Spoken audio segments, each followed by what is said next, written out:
Right, welcome to another edition of Serious Matters with Olukunle on ONIF TV. Coronavirus has been the in thing in the last few weeks, and we'll still be talking about that now. But then we'll be looking at it from the perspective of the security, officers who are supposed to be enforcing the lockdown in different states across the country. Who have been, some of them have been found to have shot citizens, in different parts of the country. This particular one is coming from Delta State, where some women were alleged to have gone on a protest. It was a hunger protest, and they said about the report we got in says that a policeman in Delta State on Wednesday allegedly shot a protesting woman and left his rifle behind and ran to an unknown location. I'm sure he must be familiar with what will happen. Of course, too, what would happen to him if he had not. But leaving his rifle behind, I wonder, how he will get back to the office, because his rifle is one of the things that is like a signature, in his hands. Now, the Delta State Commissioner of Police, Aviz Inua, told reporters that the police are on the trail of the suspect in order to intensify investigations into the matter. The protest, of which a large number of women participated in Sapele area of the state, was a result of the extension of the coronavirus lockdown announced by Governor Ifeanyi Ukwa on Tuesday evening. And reports have it that that women and youths took to the street in Sapele local government area of the state to protest. And I think that happened, in different places across the country, to protest the lockdown by the government and lack of palliative care. Now, the problem is not the lockdown. The problem is the lack of palliative care. And that's to say that people are being kept at home and there is nothing for them to do, or there's nothing for them to eat. A lot of people, a lot of Nigerians, just like you heard the president acknowledge, that a lot of Nigerians get their earnings daily. Then they make a living daily, from their daily earnings. And so when you say they should go and sit at home, then you are saying that they should go and die of hunger. There's been a report of a young man who went for, of course, some states like Osun State gave 2 days off, then they will return to 2 weeks. We have to begin a 2 weeks lockdown, tomorrow in Osun State. And the young man went out to do normal chores, to do his business, so as to make some money, probably to buy some food at home. Because when the government says go home, go and buy foodstuffs, and the people are wondering, what do I use to buy foodstuffs? There is no money. And we reports reaching us says that they shared so much rice in Osun State to be, that's a case study anyway. And it was just for each person, each or family had or got 2 or 3 cups of rice. When I say cup, I mean the milk tin. Those are what they got. And most of the rice that were being shared were rice that had expired. In fact, some of them were actually brown. I never got to see any one of them. But then the Commissioner of Police has promised that this young man will be brought to book, and the necessary will be done. The protest recorded its first casualty as the protester was shot by a policeman as the women protested over hunger. The woman is now lying in a critical condition in the hospital after the officer shot her 2 legs. The victim was reportedly shot at a close range in both legs by a trigger-happy policeman dispatched to restore normalcy in the area.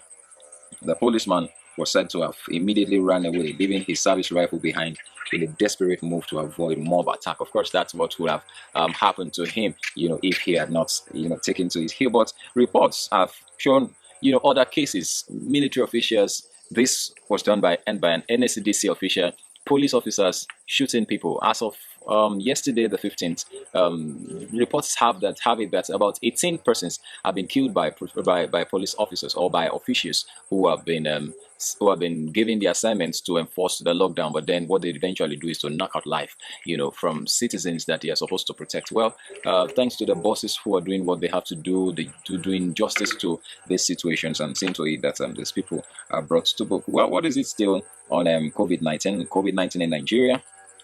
34 new cases confirmed, and we already have 407 cases. 128 has been discharged, and we have 12 deaths already. I'll take that again. We have 34 new cases confirmed. Total now is 407, and discharged is 128, and we have 12 deaths already. Somebody died again this morning. The doctor died again this morning as a result of COVID-19, even though he had underlying sickness, other ailments that actually aggravated the problem. In Sokoto has received 170 COVID-19 alerts. Search for Lagos and Abuja returning. So they are becoming very sensitive to people who come in from, other states. Earlier on, it was people who came in from the US, from the UK, who were the focus. But now people are not coming in from that side. It is the people on the inside that are being that are being confirmed now. In Osun State, other 6 more persons have been discharged from their isolation center. 6 more persons have been discharged, leaving us with just about 2 or 3 persons left in that area. 2 or 3 left in that area. So I mean in the isolation center at Ijibo. So it's still good, but then that did not stop the extension of the lockdown in Osun State. That did not stop the extension. We only had 2 patients left. We had 2 patients left. They are not. I don't know if testings are going on. If people are being tested, and at least to know the state of things, across the state. The FCT has also discharged 3 more COVID-19 cases. Enugu has discharged 1. So somehow it's beginning to reduce gradually and drastically. U.S. coronavirus stimulus checks to feature Trump's signature. Fayemi, the Ekiti State governor, has asked federal government to help our states financially and to help states financially. On the COVID-19 palliative, Castina is the highest recipient of federal government conditional cash transfer. My concern is that I've not seen people around us who has confirmed that they have received any cash from, and this is the second leg. I would say that's 2 weeks gone already. The other 2 weeks had begun, and we are not sure of what will happen after now. Reps have received March salary. They defer COVID-19 donation. I'm laughing because they were the ones who came out earlier on to say that they were going to donate half of their salaries. But now they have taken March salary and they are deferring the donation. Probably we will start next month. Don't worry, we'll start next month. FG excludes Lagos, Borno, Delta from cash transfer as Northwest gets biggest share. FG has excluded Lagos, Borno, Delta from cash transfers as government or as the Northwest gets biggest share. So we're looking forward to other states receiving these palliatives. Security agencies killed 18 during lockdown. Security agencies kills 18 during this lockdown. The National Human Rights Commission has reported that law enforcement agents killed 18 persons while enforcing the lockdown order by the federal government to curb the spread of the COVID-19. The NHRS disclosed this in a report on the first phase of the lockdown from the March 30 to April 13.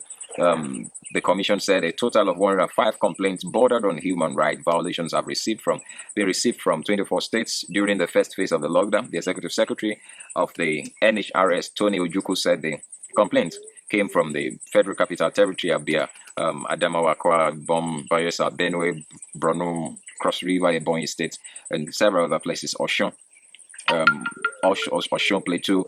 They were from different states: Ogun, Lagos, Kwara, Kogi, Katsina, Ekiti, Delta, Gombe, from 24 states. The complaints received and documented by NHRS within the period includes cases of extrajudicial killings, violation of rights to freedom of movement, unlawful arrest and detention and seizure, confiscation of properties. There were also cases of sexual and gender-based violence, discrimination, torture, inhuman and degraded treatments, and extortion, whereas COVID-19 has led to the death of about 11 persons, or 12 till date. Today's Thursday. Till date, that COVID-19 itself has killed 12 persons up to date. Unfortunately, law enforcement agents have extrajudicially executed 18 persons to enforce the regulation. I leave you to do justice to that. It's annoying. It's painful. That what we are trying to protect is even killing lesser persons than the persons who are said to protect, the people. Well, let's leave that. Let's just move on.